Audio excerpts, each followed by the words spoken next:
Hey, ladies and gentlemen, welcome back to the channel. As always, it is Nick here, back with your daily crypto news and analysis. And today, we are going to be talking about Ripple and XRP. So let's just dive in, and let's start off with this video here that got posted by Nerd Nation Unbox. It's actually pretty comical. The main quote here is, "Crypto has not worked for payments." It's very funny. So listen closely to this real quick. Concern is that that fraud is definitely being perpetuated, but that the whole industry itself is basically an asset class built out of nothing. It trades entirely based on people's belief that it can be worth something. But as he said, the technology has not worked for a payments mechanism. It's become a speculative instrument. But ultimately, as Mr. McKenzie said, it's a zero-sum game, and if people stop believing in it, then it all falls apart. And it's okay. So let's take a step back real quick. First off, yes, she does know nothing, but also I want you guys to really look at the cards being dealt here in front of us. You could look at it from the retail perspective and say, wow, she's right. Crypto has not worked for payments at all. Or if you've actually done your research, if you've actually looked into this market, if you looked at things happening around the XRP lawsuit, if you've looked at, the last few events of 2022, even the last 2 years, then you would know that the legacy banking system and their puppeteers are terrified. They're scared. They're saying things that are complete nonsense. Because we know that XRP, the bridge currency and just as a payment mechanism, has worked tremendously for years and years and years and years. And it's funny because now we have these legacy puppeteers that are sitting in the background saying, guys, we need to come up with some sort of FUD, something, because we are getting overshadowed by technology. And you know what's funny? It's too late. It is too late for them to stop the show. The show is way too big. We've hit $3 trillion in market cap valuation last November. This show is way too big. And it's only a matter of time before the next big announcement comes. And guess what? We've already kind of seen that from the BIS. They announced a new policy that allows banks to hold 2% of reserves in cryptocurrency. Now, is this going to happen immediately? No. No, not at all. Kevin Cage actually posted this over on Twitter. We actually have the full breakdown on the BIS's website. We're going to get to that here in a second. But we do see from the BIS, they released its prudential treatment of crypto asset exposure report for December 2022. In it, they have unveiled a new policy that allows banks to hold 2% of their reserves in cryptocurrency. Now, this document has arrived following the summer's second consultation on the prudential treatment of banks' exposure to crypto assets, therein allowing a 1% reserve in crypto from banks. Feedback has led to the BIS to this finalized prudential standard. The policy will go into effect on the 1st of January 2025. Yes, I know, it's going to be a 2-year wait, but this is totally fine in my opinion. I don't think that 2-year wait is that big of a deal. But we do see, and it outlines various facets of how crypto assets are to be categorized and also treated. Now, timeframes could change. I'm not going to say that we are held to the January 2025 timeframe, but that is basically the guaranteed timeframe. Could happen sooner than expected, but nonetheless, I think that Kevin Cage is right on the ball here. Ignore hype tweets. But yes, the crypto asset class has a real future in the world of finance and tokenization of everything. Excuse me, of everything, Web3. And yeah, we do have a few announcements from the BIS themselves around this. So we do see the oversight body of the Basel Committee endorse the committee's work program and strategic priorities for 2023-2024, prioritizing work on emerging risk and vulnerabilities, digitization, climate-related financial risk, and Basel III implementation. And we also did see a full-on announcement of what we just read from them as well. They are talking about exposures to crypto assets, unbacked crypto assets, stable coins, all that kind of stuff, and their effects on the financial system. Here is the full-on breakdown from the BIS around this as well.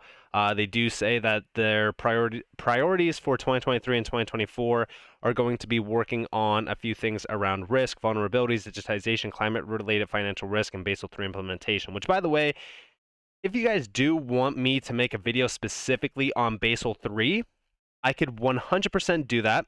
Definitely hit that like button and comment down below if you guys want to see that video. I do look through the comments. I know that there's a lot of like scam comments on YouTube. A lot of people have asked me to turn off my comments. It, I would 100% love to. I just feel like it's me giving up at that point, when we should have YouTube really looking at and moderating the comment section on YouTube, because I have everything set to the strictest thing.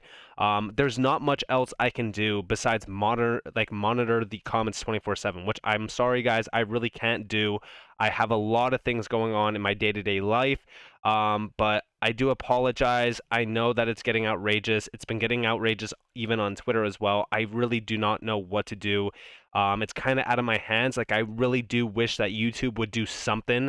But definitely leave a comment down below if you guys want me to make a video specifically on Basel 3, because this is definitely going to be something pretty large for digitization and digital assets. They even have the Basel 3 breakdown over here. There's a ton of PDF files on it.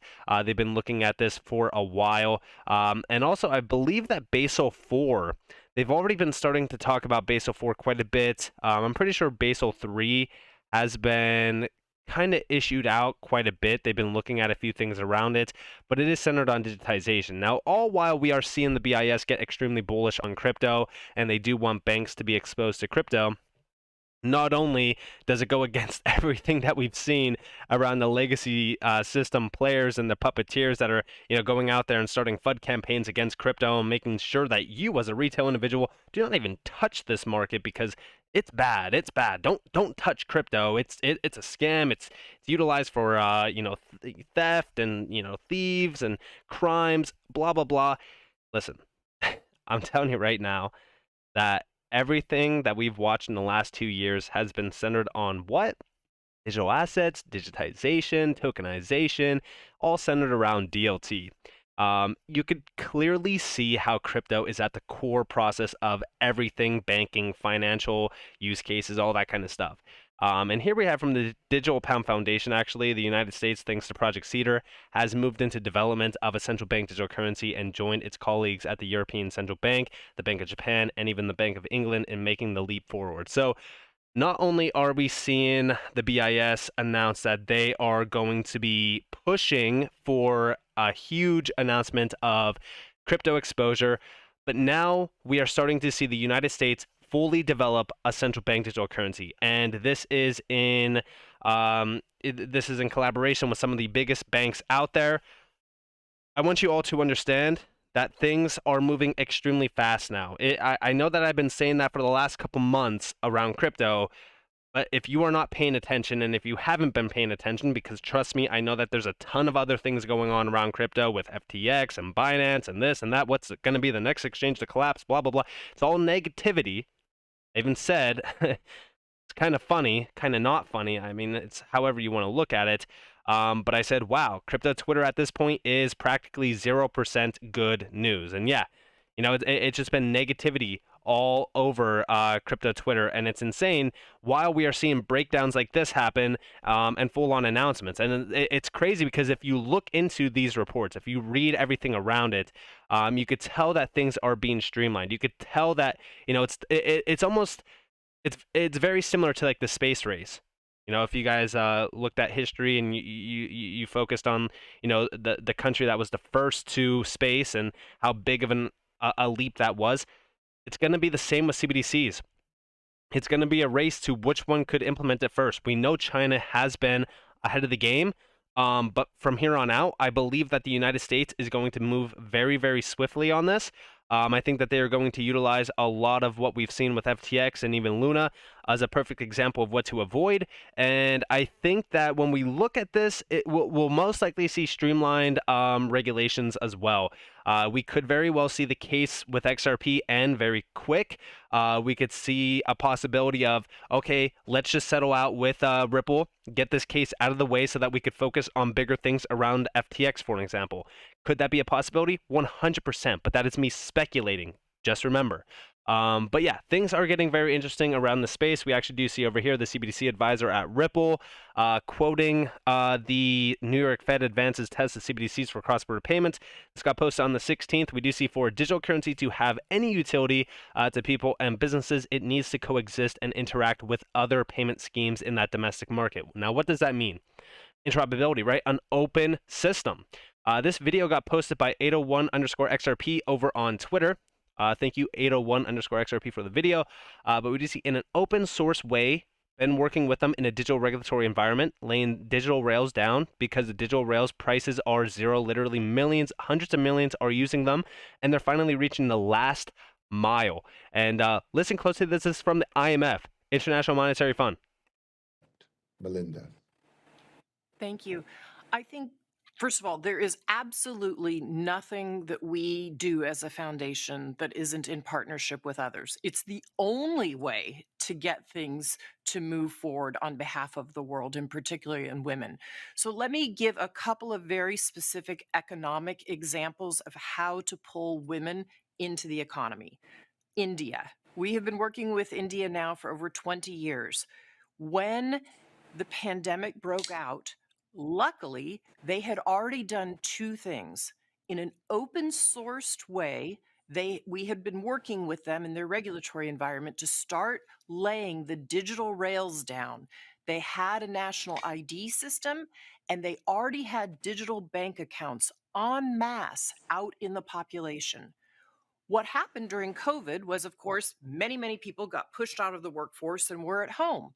What they knew was to make good social protection payments, they should run those through the digital rails into the digital bank accounts and get them in the hands of women.